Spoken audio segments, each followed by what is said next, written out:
because most chiropractors, physical therapists, acupuncturists, occupational therapists, anyone who's independent, they have no realistic bargaining capacity to negotiate with insurance companies to have even just a cost of living adjustment. Sure. Most of the major payers haven't, as I can state that on behalf of the Chiropractic Association, there hasn't been a major payer increase since before 2010.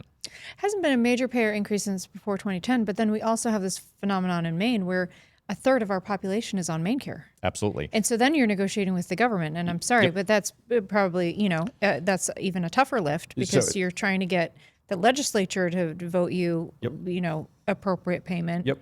So MaineCare is exceedingly difficult to work with because the reimbursement is below Medicare, which is considered kind of the financial floor of the model.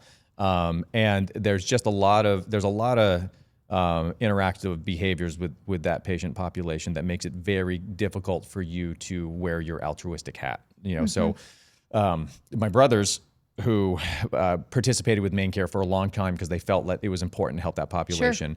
Sure. They were the first office for that you would get to from Washington County. Wow. Had to go all the way through Washington County, through Ellsworth, all the way to Penobscot County to get to them.